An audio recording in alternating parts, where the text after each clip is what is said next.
Epstein गँगच्या इराणवरील हल्ल्यानंतर UAE, Saudi, Bahrain, Qatar, Jordan, Kuwait, Yemen या आजूबाजूच्या देशातही युद्ध पसरले. रशिया, युक्रेन अजूनही युद्ध सुरूच आहे. पाकिस्तान, अफगाणिस्तानमध्ये चकमकी सुरू असतात. थायलंड, कंबोडिया बॉर्डर सुद्धा धुमसली.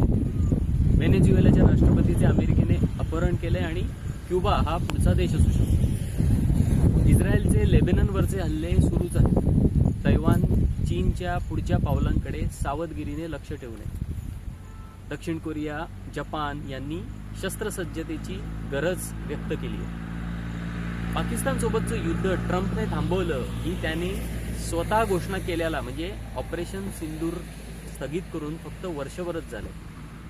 या सगळ्या उदाहरणांमधनं साधारण अंदाज येतो की जगात अस्थिरता आहे, पॉवर सेंटर शिफ्टिंग सुरू आहे. चीनबाबत प्रश्न विचारला असता मागे जयशंकर म्हणाले होते की चीन ही 5 पट मोठी अर्थव्यवस्था आहे, त्यांच्यासोबत पंगा कसा घेणार. मात्र इराण त्यांच्यापेक्षा 100 पट मोठ्या अर्थव्यवस्थेला फक्त तोंडच देत नाहीये, तर त्यांनी अक्षरशः नाकी नऊ आणले. कशाच्या जोरावर? तर शिक्षण आणि तंत्रज्ञान याला दिलेल्या प्राधान्यांमुळे त्यांनी उत्तम आणि स्वस्त शस्त्र निर्मिती केली आणि त्याचा वापर करतात. भारतात शिक्षण क्षेत्राचा कसा सत्यानाश करून ठेवलाय हे तर उघडपणे दिसतंय. आता संरक्षण क्षेत्रातील काही बातम्या बघा. आधी राफेलबद्दल बोलू. त्याच्या किमतीतला फरक आणि भ्रष्टाचाराचे आरोप हा स्वतंत्र विषय. 2012 मध्ये भारतीय सैन्याला पुरेशा तयारीसाठी आधुनिक जेट्सची गरज भासली आणि त्यांनी संपूर्ण अभ्यासानंतर 126 एअरक्राफ्ट आणि अतिरिक्त 63 अशी मागणी असं डील होतं. जवळपास 13 वर्षापूर्वी सैन्याला एवढी गरज होती, त्यानंतर किती राफेलचे डील करण्यात आलं? असं काय घडलं की गरज कमी झाली? फ्रेंच राफेल हे 4.5 म्हणजे 4.5 जनरेशन विमान आहे. F-22, F-35 अमेरिकेचे, चेंगडू J-20 आणि शेंग्यांग J-35 हे चीनचे आणि सुखोई Su-57 हे रशियाचे. हे सगळे 5th जनरेशन जेट्स आहेत. चीनने आता 6th जनरेशन फायटर जेट्सचे एक नाही तर 2 डिझाईनचे 3 प्रोटोटाईप बनवून टेस्टिंग सुद्धा केले.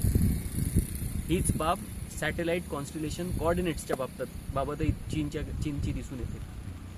त्याचवेळी पाकिस्तानसोबत झालेल्या ऑपरेशन सिंदूरनंतर इंडियन एअरफोर्सची ताकद वाढवण्याची मागणी झाली आहे. आधीच 45 स्क्वॉड्रनची मागणी होती.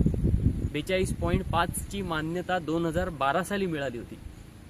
पण सध्या भारताकडे फक्त 31 स्क्वॉड्रन आहेत आणि सप्टेंबर 26 मध्ये MiG-21च्या 2 स्क्वॉड्रन रिटायर झाल्यावर फक्त 29 होती. 1965 साली भारत पाकिस्तान युद्धाच्या वेळेस होते त्याहून कमी. प्रत्येक स्क्वॉड्रनमध्ये अंदाजे 16 ते 18 जेट्स असतात. आणि आता जग युद्धग्रस्त असताना भारत UKच्या एअरफोर्समधून रिटायर झालेले 9 एअरक्राफ्ट विकत घेण्याच्या तयारीत आहे. रिटायर झालेले म्हणजे कालबाह्य झालेले. का? तर जगातील शेवटची भारतात असलेल्या रिटायरमेंटच्या जवळ असलेल्या 6 जगवार रेजिमेंट्सला म्हणजे 120 विमानांना चालू ठेवण्यासाठीचा हा खटाटोप. काही वैमानिकांच्या मते तर त्यासाठी दिली जाणारी किंमतही अवाजवी. त्यात नुकतेच इस्रोमधल्या 100 पेक्षा जास्त शास्त्रज्ञांनी राजीनामे दिले. शिक्षण, तंत्रज्ञान, संरक्षण क्षेत्र आणि हेच जवळपास सर्व क्षेत्रात सुरू आहे. विचार करा.